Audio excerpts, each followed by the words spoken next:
If I put 20 petahash, which again is just a rough estimate, they're probably not all solo mining, but if they were all solo mining, then on average, one of those Bitaxes should be solving a block every 253 days. We can make Bitcoin miners easier and cheaper and lower the barrier to entry to anyone who's even remotely interested in doing it. That's like the name of the game, is you spend a lot of time looking at tiny little things to see, where is this extra current going? What's causing this? You don't do that so much with Bitcoin mining because it's just not going to make much difference. I don't think big grid connected miners are here for the long term. It doesn't make any sense. This podcast is entertainment, not financial, tax, or legal advice. Views expressed represent statements of the speaker in their individual capacity, do not represent the views of Unchained, and should not be considered investment advice. Speakers often have personal, family, or business connections to Unchained, which may include direct financial benefits. Please see our disclosure at unchained.com/podcast. Hey, everybody. Welcome back to the Bitcoin Frontier podcast. This week we have on Skot, who is instigator of the Bitaxe project. Skot, welcome. Hey, Joe. Thank you so much for having me. Good to be here. Absolutely. I know I've chatted with you for a little bit over email back and forth, and I'm glad that we finally got you on the podcast. This is going to be a fun conversation. Yeah. Looking forward to it. Awesome. Skot, for people that may not have heard you on a podcast before, what's your background? Well, I'm an electrical engineer by training. I went to school to study that, and then worked in that industry, not Bitcoin related, for a long time, 10 years or so, kind of doing like IoT stuff. Started a company designing and building IoT products, like contract stuff. So working on other people's ideas. But got interested in Bitcoin a while back. And at some point, like the light bulb went on, and it was like, oh my gosh, like I could work on hardware design, which I really like, electronics hardware design, and I can work on Bitcoin at the same time. And so it kind of just started this project. But my background's in electronics design. It's also my passion. And Yeah, it's very interesting. Were there any like super fascinating like IoT projects that you worked on that kind of are related to Bitaxe or similar to Bitaxe at all? There was definitely a lot of super fascinating projects that I worked on. My co-founder and I, who started this company, we were lucky enough to be tied into a lot of cool research projects. That was kind of our bread and butter, was designing electronics for these research projects that were doing large studies, deploying things all around the world, and needed low cost sensors. Some really cool ideas. Really neat stuff. We did some energy harvesting stuff, like out at sea. We did some water quality monitoring. We did air quality monitoring. I guess related to Bitcoin, sort of. We did a bunch of work for people that were interested in monitoring the electrical grid. So building power monitors that would be in far-flung places, that would be, kind of energy harvesting, like just attached to power lines, to harvest energy off them to monitor what was going on. Really, really neat stuff. Nothing like super related to Bitcoin, which was too bad, because that's what I wanted to be working on. Yeah.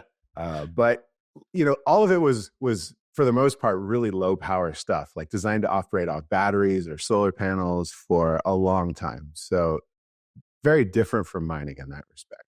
Fair enough. I guess, would it be like similar in the sense that you want to be very energy efficient, or no? Yeah. Like with a Bitcoin miner, which is consuming, potentially thousands of watts, or even in the case of the Bitaxe, like 15 watts, like milliwatts or even microwatts just don't matter. But when you're operating on a coin cell battery for 2 years, microwatts definitely matter. In fact, that's like the name of the game, is you spend a lot of time looking at tiny little things to see, where is this extra current going? What's causing this? You don't do that so much with Bitcoin mining because it's just not going to make much difference. But it is efficiency. It's just a different scale. Fair. Yeah, I guess that does make sense. I want to hear more about like your Bitcoin origin story. Like, do you remember the first moment you heard about Bitcoin and like where was it and were you skeptical? Did you immediately get it? How did you think about it? I think I just heard about it on the internet, like early on. It must have been like 2010, 11, something like that. I just read about it. I was very into this scene. Is this of kind of DIY electronics and there's actually a lot of open source stuff there from sites like Hackaday, Make Magazine, things like that. Just lots of people hacking on electronics for fun. Um, and I'm sure I heard about it through there. And I'm pretty sure my first thought was like, internet money? Like, why do we need that? Yeah. We've got Venmo, we've got PayPal. Why do we need internet money? And I actually, right around that time, I got kicked off PayPal, like very randomly. And this was, I'm trying to think exactly when that happened, but this is when it was like you had to use PayPal to buy things on eBay. Like they were very intertwined. And PayPal just sent me this email that was like, your access has been removed, something to that effect. And it was this very form letter that included a long list of reasons why I might have been kicked off. None of them seemed applicable. I didn't think I was doing anything wrong. And I had this very frustrating, email thread with probably a bot or something that was like, why am I deleted? Like, how do I get it turned back on? And it was like, because of one of these reasons. And I'm like, no, none of those reasons. And it was just, there was no like getting around it. And I remember I had a small balance with them. I think I had, probably like $20 on my PayPal account. It was just like, nope, you are, you're kicked off. And I was like, this is ridiculous. Like, I really, I don't, it's not essential to me, but like, as an internet person, it's very difficult to not be able to buy things on eBay. So that was frustrating. I think that like maybe planted the seed as to why Bitcoin might be important, but I didn't really realize it like I should have then. Mm-hmm. Fast forward a little bit to maybe 2012, something like that. I remember being at a party and this guy was like, I'm buying all these drugs on the internet. And I was like, whoa, that's crazy. And he was like, yeah, it's a Silk Road thing. And I was like, this is crazy. And I very clearly remember we were like at this house party, but he was like super into Silk Road. And in fact, he got out his laptop and we logged in. He like showed me everything. And like, it was a long, onion address. And we went on to Silk Road and it kind of had this like early Amazon UI to it. And, he's showing me all the things on there, all the categories for all these sort of contraband items. And I'm like, this is super crazy, dude. And I remember seeing the prices in Bitcoin, and I'm pretty sure it's a little bit fuzzy, but I'm pretty sure I remember asking him, well, how much does a Bitcoin cost? Like, what are these prices? How do I decode this? And it was $30 a Bitcoin. So maybe I could like place the time based on that. But he was telling me,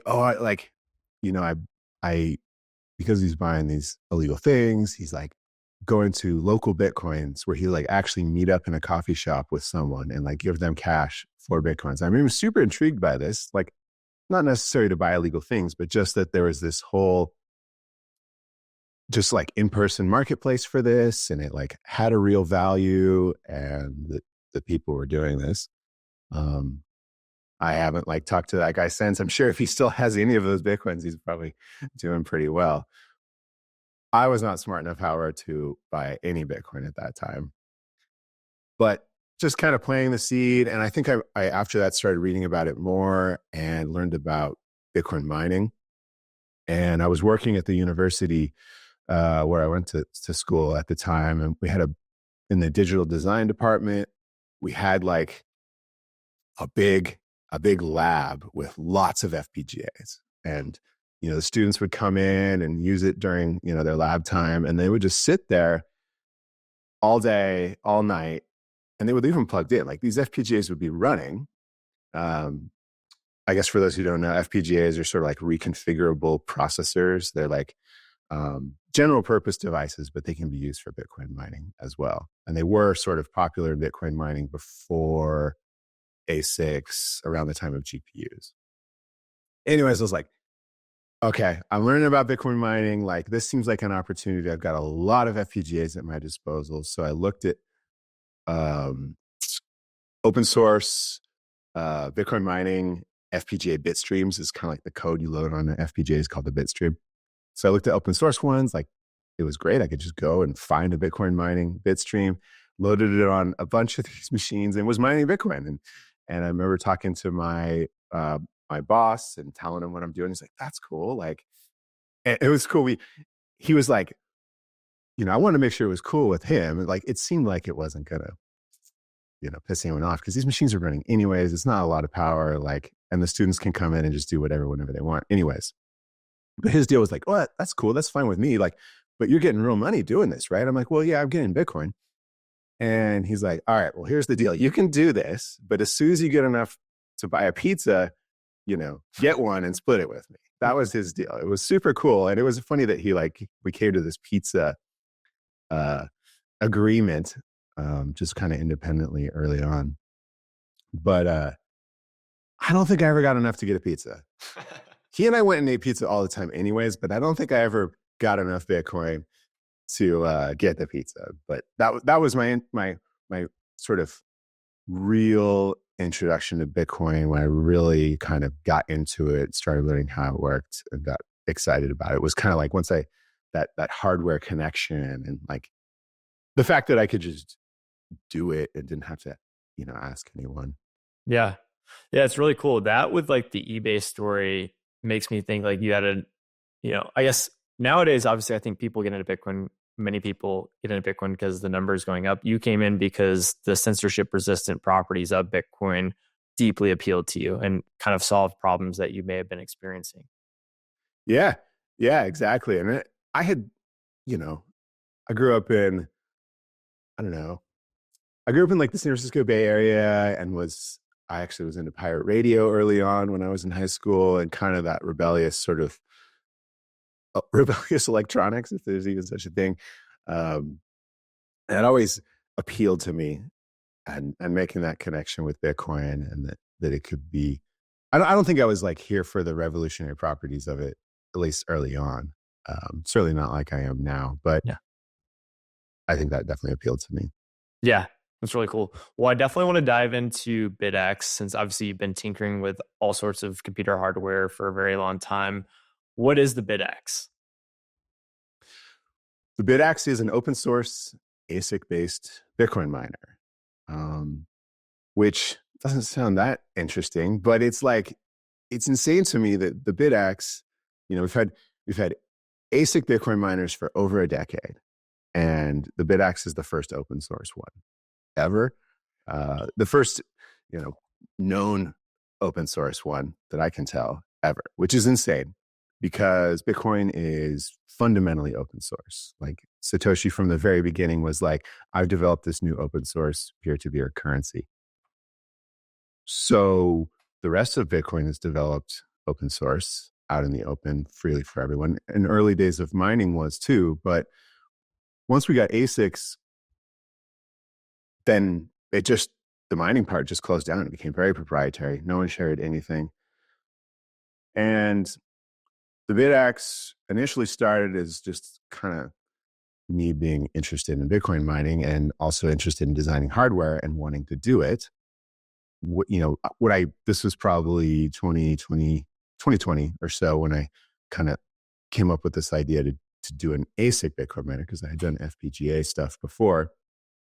So I just kind of like went online and was like, "All right, great. I'll just like get some open source, ASIC miner designs and build one of these things. Like, that'll be fun." And there was nothing, nothing. There was a couple people making small home miners, but it was not open source, which was pretty frustrating. So I kind of like went down this very slippery slope rabbit hole, and was like, "All right, well, I guess I'm going to like get some of these miners and like take it apart and reverse engineer it, figure out how it works, really figure out how Bitcoin mining works." Because I had done it before, but I was using other people's designs. So I had to like do a really deep dive into how Bitcoin mining actually works so that I can understand what I was seeing when I was reverse engineering the Bitmain ant miners. I think I got like one of those USB sticks, and I got like an Antminer S2, just the hash board, and was screwing around with that. I was like not willing to commit enough money to this project to like actually buy an S9 or anything like that, which was like out at the time, which was dumb. It took me way too long because I didn't have like any working miners. I was just trying to cobble this together without really investing in it. But so that's why it took me a long time. It took me a while to get going. But, what is the Bitaxe? It's an open source miner project. And it didn't start out with the goal of being an open source miner project, but that just made natural sense. I kind of worked on a lot of open source electronics before. But, to answer your question, the Bitaxe is a small miner too. So it's something that you can just go and buy and run at your house. It's quiet and cool. I've got some running here next to me. You probably can't hear them. Nope. It's cheaper. So it's much more practical to run at home. If you've ever looked at big, industrial mining machines, I got a couple there behind me. You don't run those at home, especially not in North America where we have 110 volts in the residential setting, because those require 220 volts. And even if, you find your dryer outlet and plug it in your laundry room, you're going to be really sad because it's super loud and it's super hot, and your spouse is going to be upset if you run that thing for any significant amount of time. So the Bitaxe is a miner that you can run at home, and nothing comes for free. Like, it's a very low hash rate miner because it's so quiet and cool and cheap. It mines very small amounts of Bitcoin. It's not profitable. Like, you're not going to start this glorious mining business with Bitaxes, but you can get it. You can play around with it. You can dive in as deep as you want, understand how it works. We publish everything, the designs for the electronics, the firmware, source code, the software to go along with it. There's a huge community that has sprung up around this of people hacking on it, changing out heat sinks, fans, new designs, more chips, all that. And I think it's sort of the first step in bringing open source back to mining and opening mining up to new use cases, of which I think there's a lot. We've heard very smart people talk about going after heat reuse and stranded energy and all these things that make a lot of sense, but don't currently have any hardware to support them. I think, you could use the Bitaxe platform to springboard that. So it's a big project that has a lot of different use cases, I guess. Yeah, I mean, I absolutely love this. I have been somewhat following it, but I haven't followed it super closely until I started like preparing to talk to you. So I'm really excited. I'm curious, like, when designing this, whether it's you or other open source contributors, is like the hardware component very difficult? Is the firmware component very, very difficult? Is it something else? Like, or are they all very kind of difficult? I mean, it kind of depends on what you know. I tend to have more familiarity with just general hardware concepts, and I've spent a lot of time looking at the Bitaxe. There's obviously there's no documentation for these chips from Bitmain, so everything's reverse engineered. So yeah, it was hard. I spent a lot of time looking at it, like kind of flailing, not working, that sort of thing. I tend to think the hardware side is easier. I did not do a majority of the Bitaxe firmware. I kind of like encapsulated what I know about and what I had figured out about the protocol into firmware to make these sort of rudimentary drivers. Community members, friends, some local guys here I met at BitDevs just kind of stepped up and were like, oh yeah, we know how to make firmware, and did that part. So I think the firmware is harder. Other people may have their specialties. If you're familiar with this stuff, I don't think it's all that hard. If you're kind of just coming in without any experience in these fields, it can be really crazy. Mm-hmm. I'm curious, how does the efficiency of a Bitaxe compare to like a modern Bitmain ASIC? It's exactly the same. Wow. We use the same chips as Bitmain does. The latest Bitaxe, the Bitaxe Gamma, uses just a single chip out of the S21, the S21 Pro, and that machine has like 195 chips in it. And so we just have one of those, but the efficiency actually comes from the chip. So we can get the same efficiency, that is like watts per terahash, as the Antminer. It's just we're going to have way lower terahashes and way lower watts. Yeah. Yeah, that's fascinating to even think that that's possible. I guess that makes perfect sense. Secure your retirement with a Bitcoin IRA from Unchained. Right now, get started with no setup fees and enjoy your first year free. You can open a Roth and traditional Bitcoin IRA and even upgrade old forgotten 401ks and IRAs into tax advantage Bitcoin where you control the keys. Get started today at unchained.com/frontier. There's no better way to hold tax advantage Bitcoin for decades. That's unchained.com/frontier. And now back to the show. I'm curious also, like, who is actually going out and buying or building these devices? Is it just like people that are tinkering with Bitcoin and Bitcoin mining, or who is it? It's anyone who wants to. It's kind of a wild concept, especially in hardware, like retail consumer hardware, that like all the designs are open. And if you want to build Bitaxes and sell Bitaxes, you just do it. I get a lot of people that email me and they're like, hey, how much do they cost to buy wholesale? I want to start, selling Bitaxes. Like, I'm like, okay, I don't know how much they cost. You have to find someone who's making them who will sell them to you. When the project first started, I kind of naively was like, here's the designs, go. And a lot of people were like, where do I buy it? Because, it's pretty complicated to build, even if you have the designs. So I was very lucky that some very smart, motivated people showed up and were like, we want to manufacture these and we want to sell them. And that kind of happened all sort of independently from me. We were all talking, but it happened independently. So the people that are manufacturing them are anywhere from hobbyists that are making 5 to people that have become professional electronics manufacturers and are doing thousands a month. Wow. And, I from my previous work, I have done some sort of arranging contract manufacturing. A lot of it's done in China, but you can do it in the US or anywhere else too. They're called CMs, contract manufacturers, and there's kind of a standard set of design files that you would send to them, and you say like, build them.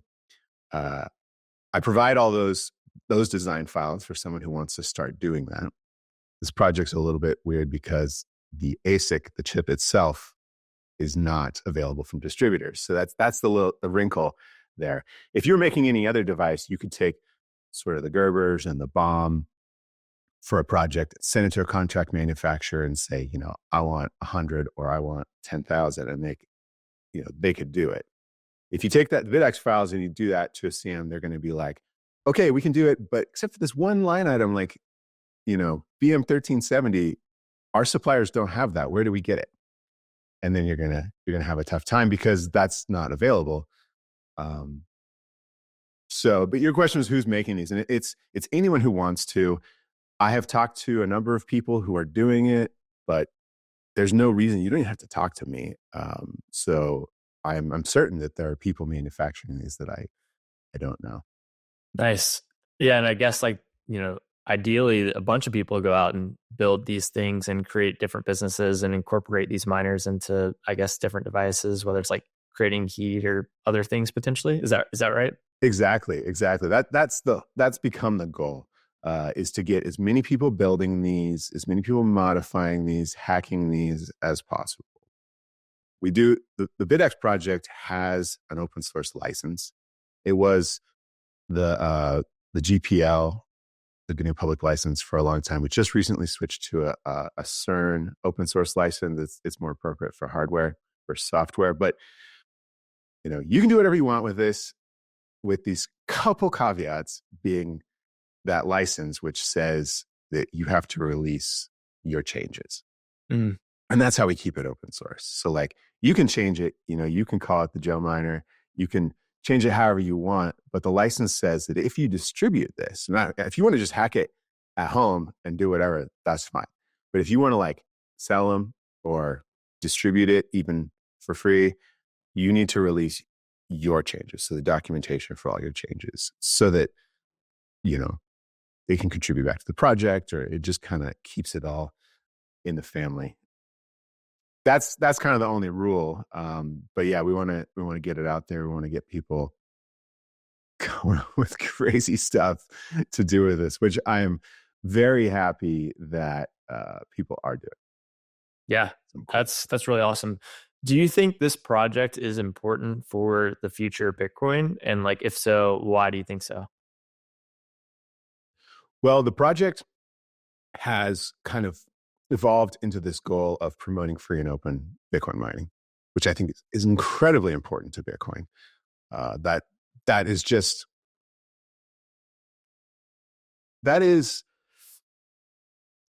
it is essential to Bitcoin's success that it remains free and open source. Because if it gets too proprietary, then there is this risk that someone could control it or change it.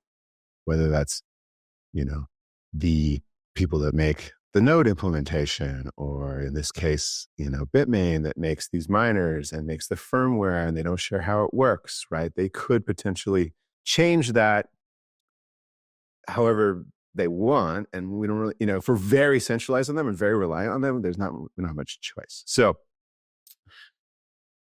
and even if it is being developed open source, there's a risk when the design is centralized and people are sort of dictating what gets worked on. That can be a problem too. So keeping it open source, keeping a variety of people working on a variety of stakeholders, a variety of opinions of how it should be developed, keeping that all open is important.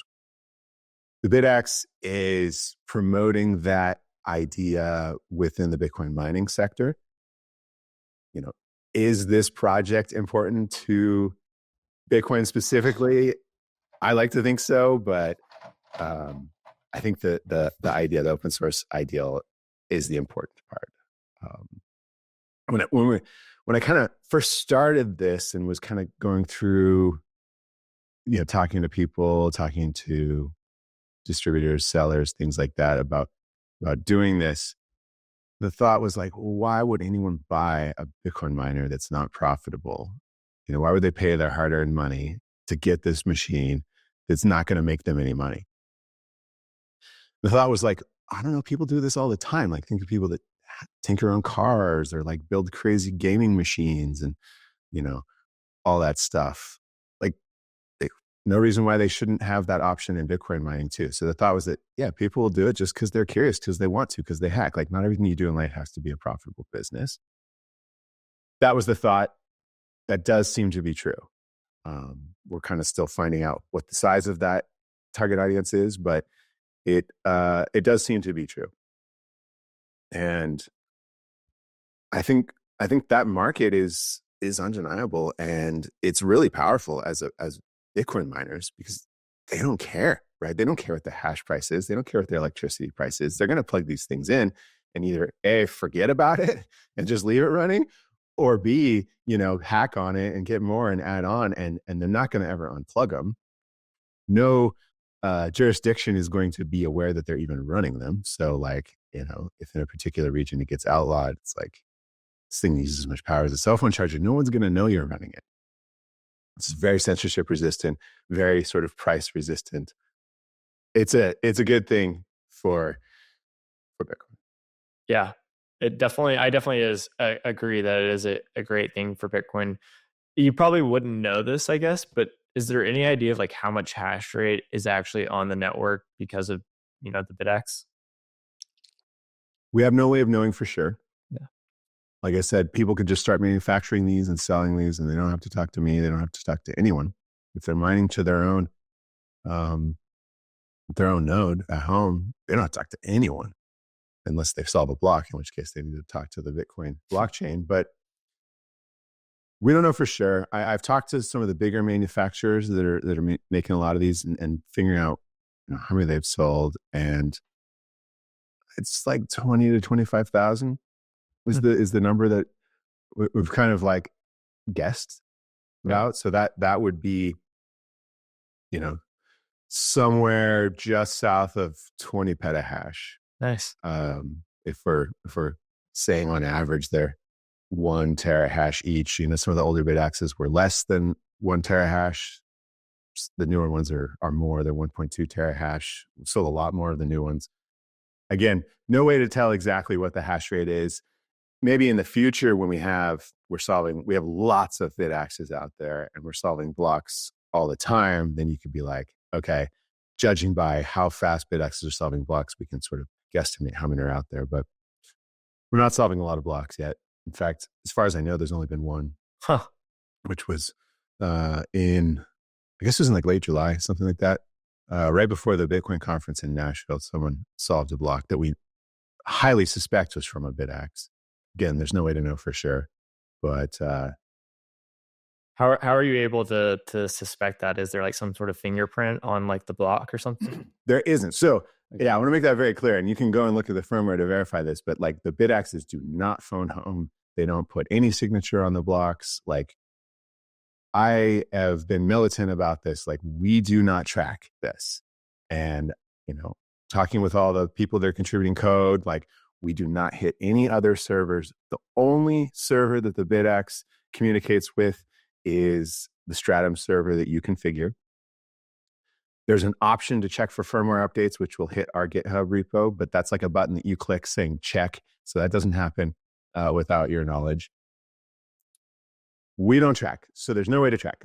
In the case of this block that was found, this past summer, Solo CK Pool solved a block. And Solo CK Pool makes like their worker statistics public. You can go to like this URL and put in a worker name, and it will show you sort of what their hash rate has been over time. And then it'll show their worker name. And it just happens to be that this sort of information is available with the Coinbase address. So I think what happened, someone saw Solo CK Pool solved a block, and then you can see what the Coinbase address is in any block on like a mempool explorer or a blockchain explorer. Put that back into CK Pool. Now you can see all the worker statistics. The worker was called Bitaxe. That was clearly spelled out in there. And the hash rate that they had, it initially looked just like 1 Bitaxe, and then it jumped up to what looked like maybe a couple Bitaxe right before they solved the block. And they had only been doing it for a couple days. That's what we have to go on. Yeah, well, that's pretty cool and honestly kind of fascinating. So I guess obviously, with that little amount of hash rate, it's probably going to be pretty rare currently that blocks are getting mined. But I guess it's possible that there have been other blocks that have been mined by a Bitaxe. We just may not know. It is possible. It is possible. And every time you see sort of like on mempool.space, they usually call out what pool has solved each block. And, obviously it's just like Foundry, Ampool, Marathon, like on repeat. But every now and then you see in there unknown. That could be a Bitaxe. I mean, statistically speaking, it's probably not, but it could be. We don't know. What, we can judge him based on our very rough guess of how many Bitaxes are out there now, at what hash rate that corresponds to. We can guess at how often a Bitaxe should be solving a block. And there's a cool website called solochance.com. I'm going to look it up right now. And we'll see what 20 petahash gets us currently. So if I put 20 petahash, which again is just a rough estimate, they're probably not all solo mining, but if they were all solo mining, then on average, one of those Bitaxes should be solving a block every 253 days. Huh. So, that's maybe, one a year kind of thing, right? That's more than one a year. And it's growing. We haven't had that hash rate, obviously, even suspected hash rate for a whole year yet, but it's growing very fast. So, maybe we'll see another one soon. Yeah, no, that would be really awesome. So like what can the community or people do or businesses do if they want to see, more and more Bitaxes out there? Because it would be really cool if Bitaxe was, 1% of the hash rate or 10% of the hash rate or 50%. Like that would be amazing. Like, do you have any ideas on like what people can do to maybe make that a possibility in the future? I mean, just like any project you support, tell your friends, get them, set them up, get your grandma set up, do all those things. We have a community, the Open Source Miners United, that is very, very popular Discord. If you go to my website, bitaxe.org, I have an invite link to that Discord. Just jump in and get involved, right? Do podcasts, tell your friends. That helps a lot. If there's someone technically inclined, like start contributing, we can use all the help we can get as far as people contributing. If firmware is your thing, certainly get on the OSMU Discord and jump in. If hardware is your thing, we can use contributions there. You can work on your own design, but talking to people and like helping them, get set up, right? It actually, you can use it to orange pill people too, right? Maybe they're not super interested in Bitcoin, but maybe it's someone who would be more interested if they had this sort of like hands-on real thing that they could do. Some people are very intrigued by the lottery mining aspect of it.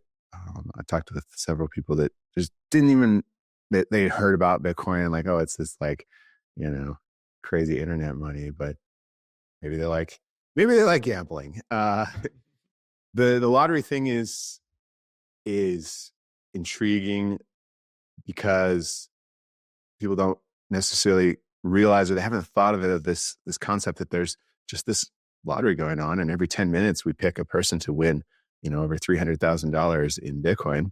So that's cool. It could be you. Your chances aren't good, but it's actually, for the payout, it's similar to lotteries. Let's see what the odds are right now. I'm going to go to solochance.com, put in 1.2 terahash, which is the hash rate of a Bitaxe Gamma. And it says, if you run your Bitaxe for an entire day, you have a Bitaxe Gamma, 1.2 terahash, you run it for an entire day, your chances are 1 in 4.2 million, which is not good. That's a very small chance. But if you look at some of the like sub prizes on different state lotteries, I think you'll see it's pretty similar. Huh. It's not the like multi-million-dollar jackpot, but like, those like scratchers that have like, $300,000 payouts. I think it's pretty similar. Yeah. Well, hopefully everyone will quit playing the lottery and buy Bitaxe instead. I mean, it's pretty cool. When you win, you get Bitcoin and no one knows that you won unless you want to tell people. You're going to get that Bitcoin and can go from there. How you do what you want. I love it. Oh, I've heard like people talk about this back and forth over the years of like, eventually miners will be, inside a microwave or a heater or some other, sort of device that everyone has within their house. And whenever your device is idle or not being used, maybe there will be a miner part of it. And I've heard like people like, that's a stupid idea. And I've heard other people like, well, maybe it's possible. Like, and like reasonable for like large manufacturers to maybe include something like that within their products. Like, do you think that will ever happen? Or do you think that that's kind of like out there dreaming too much? I don't know if it will happen. I feel like I'd be a little uneasy personally if I bought some like washing machine and it was just kind of like mining. It's like, who's it mining for? Like, yeah, like who's benefiting from this? And with small miners, there isn't like this profit sharing opportunity. It's not like my washing machine could be just sipping a little bit of extra power, getting a bunch of Bitcoin, and then I get some and the manufacturer gets some, and that makes my washer cheaper. Like that's not really going to work because there's just not that much money available. If it was a big like 10 kilowatt miner, then yeah, there's some money available. But like, who's going to pay for that electricity? This is going to be really expensive. Yeah. So I don't know exactly what the point of putting small miners into things is.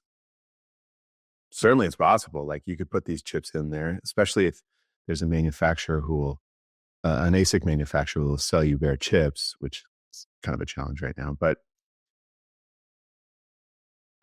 I'm not really super bullish on that idea because I don't want my electronics doing things I don't know about.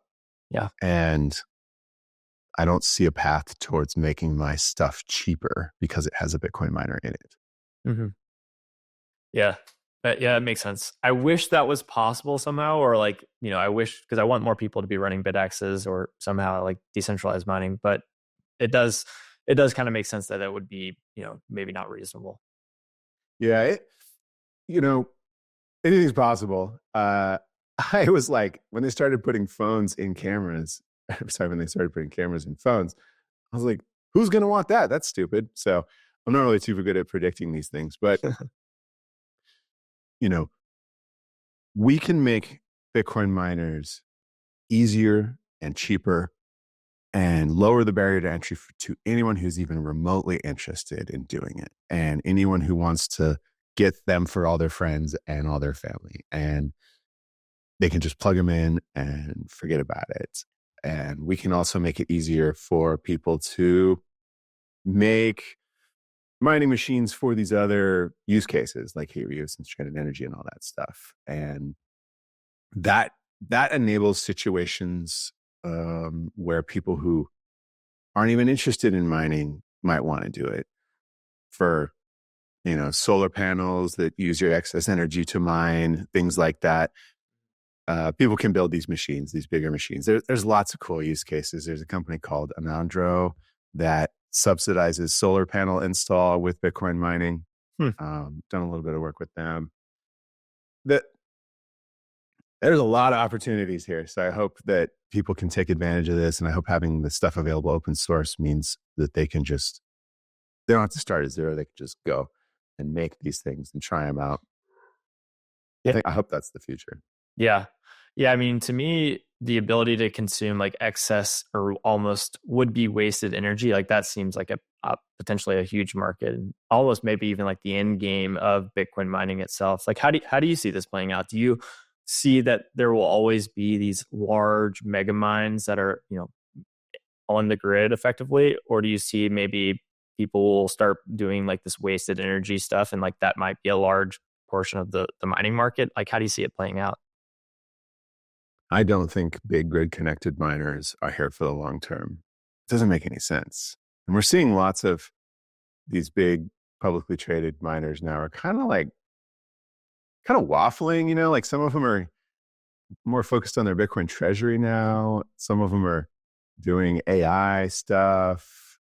Like, it's a race to the bottom with Bitcoin mining because anyone can get into it and anyone can do it. And there's just always going to be someone who can get their power for cheaper or get their equipment for cheaper. So it seems like a really tough business. I don't think I'd want to be in the big mega mining business. I don't think that's here for the long term. I think it's just going to get too difficult to be a big miner, like regulation wise, just profitability wise. It's already really tough for them to like get hardware and deal with Bitmain and these huge facilities. It's just like a lot of money on the line and a lot of risk. They seem to be able to do it now because of essentially fiat games, right? They can just have access to cheap capital through, I don't know, crazy business bro stuff. But like, what are they doing? We see, their cost to like mine a Bitcoin. It's not really that good, especially if the Bitcoin price goes down. I don't think that's the future. I think the future of Bitcoin mining is people who are just less sensitive to the price of Bitcoin. People who just are doing it for a number of reasons, but it's not like they're a Bitcoin miner. Like maybe they're monetizing something else. Maybe they're utilizing stranded energy. I just got back from Kenya, where I got to visit several. I got to visit a big site for that Gridless has set up. Nice. They're a company out in Nairobi that sort of sets up Bitcoin mining to monetize these stranded energy operations, I guess, like hydroelectric and biogas and some solar stuff. And seeing that and how well it's working, it really kind of makes a lot of sense. I think it's early. It's really early for that kind of application because the machines that are available are not set up to do this. Hopefully that'll change soon. I think that's the future. I think lots of home miners is the future. People seem to be very into doing this, and like the Bitaxe has only really been around for a year or so, and it's kind of like this. It just looks like a circuit board. Like the people that are running this are kind of going out on a limb here to do this because they really want to do it. And then we can open that up with more consumer friendly ones, more hacker friendly ones. Like I think that's the future of Bitcoin mining, and it's very resilient, which is good. Yeah, I think I tend to agree because it's like the subsidy exists and obviously it gets cut in half every 4 years and eventually it's going to trend to zero. And so it's like, as it goes lower and lower, it's like someone's probably going to get squeezed out unless Bitcoin, keeps going up crazy amount every 4 years, which, maybe it will for, a few more 4 years, but like at some point, I don't know if it's going to go up, 1,000% every 4 years. Yeah, right. Exactly. Once that award, the block subsidy goes away and the transaction fees dominate the reward there, that like really changes the game. And it's going to take a different kind of Bitcoin miner to withstand that. Yep. Completely agree. 2 more questions and we can probably start to close it out. Sure. What's something that you believe that most Bitcoiners would disagree with? I mean, it's starting to change, which is good, but I think that Bitcoin needs to be fun. It needs to be like open source. Absolutely. Like it seems disingenuous to me to work on Bitcoin and not be open sourcing what you're working on. A lot of people are like, okay, yeah, that's cool. But they're like, well, I need to make money. And, the only way I can make money is with closed source proprietary stuff. Like I can't give away my secrets.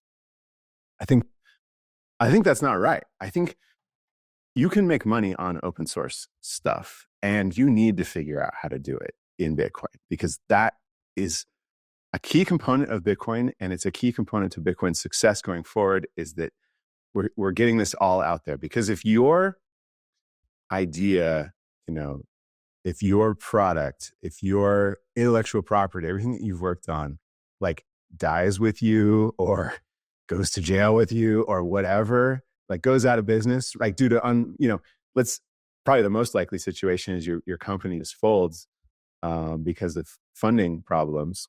If that like kills your idea, that's a problem. We can't have this happen. That's super fiat. So, it's starting to change, but I really think that everything involved with Bitcoin needs to remain open source. You need to think about how to make your business, your product, your ideas work. Obviously, you got to pay your rent. You need to figure out how to make that work while sharing your ideas. And it's cool because if you share your ideas, like it sounds like wishful thinking. I think it is true that if you share your ideas, like more ideas, better ones will come back to you through collaboration or just that kind of open sharing. Like it's going to help you. I like that a lot. Last question. What do you think is the biggest risk to Bitcoin? The thing that keeps me up at night is this mining centralization bit. Like, in the extreme case where we just have a couple pools and I mean, we're headed there already is with Bitmain just controlling. They have a really large pool. They have all these proxy pools. People don't seem to know that Brains, Luxor, like all these other pools are just fronts for Ant Pool. That's a problem because now they can start to control who has access to Bitcoin via creating block templates. The hardware side of things, because all these mining machines are running firmware that we don't control, right? So if they have some funny business in there, that's a problem. In fact, Bitmain is so insane that we accept this as okay, that Bitmain makes the firmware and we don't know how it works. Because they've done shady stuff in the past. They have put stuff into their firmware that people are not cool with. And it was discovered by total, chance or like sort of investigative reverse engineering that they were doing shady stuff. Like they had this ant bleed thing where they could access and shut down miners remotely. There was the ASIC boost drama in the past where they reserved some increased functionality for themselves and didn't distribute that to anyone else. Those things are bad. It's insane to me that we allow this to be the case because, like, I don't know, like 90% of the mining hash rate out there is running on Bitmain's firmware that is not under our control, which is insane. But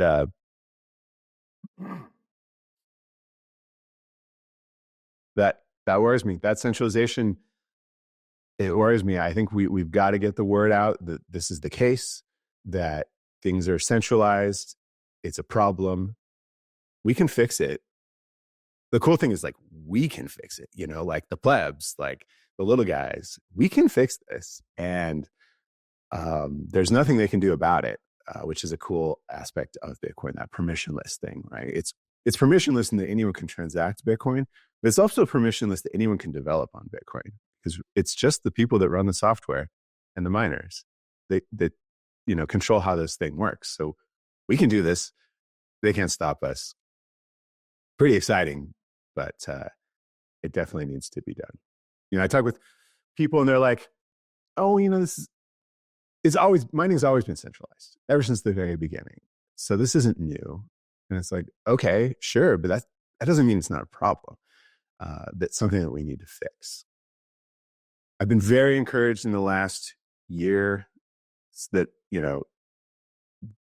that I've been working on Bitaxe. I mean, maybe it's because I've been more focused on it, but it seems like on a lot of fronts, there are people who are addressing this. Ocean is a big one. They came out with their pools, kind of one of the first like big independent shared pools. They've put out a lot of messaging about how important it is to create your own block templates that addresses centralization directly. A lot of stuff on the mining side. I've been encouraged by different hardware manufacturers reaching out, different people who are interested in wanting to do this. Like, got a lot of cool things coming up on that front. And obviously a lot of people joining the Bitaxe project, joining the Open Source Miners United. Got this really cool project going with some of the guys from Bitcoin Park called the 256 Foundation. That is like a foundation to help support developers working on free and open Bitcoin mining, right? So there's money for developers. There's lots of interest. Yeah, this is how we win. I love it. Well, Skot, thank you so much for taking the time to sit down and talk about mining, Bitaxe, and of course, Bitcoin. Where can the audience go to learn more about you and Bitaxe? Bitaxe.org is my website. You will not be blown away with how it is designed, but I have a lot of cool links there to various parts of the project, the GitHub, to my Twitter. I post a lot of stuff on Twitter, so you can follow me there, Skot9000.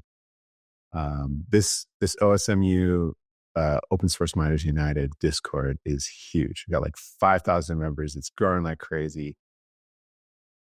Like, you should definitely join it. People should definitely join it. It's a lot, though. A lot of people posting a lot of stuff. So you can join that. Hold on. That's a good way to get involved.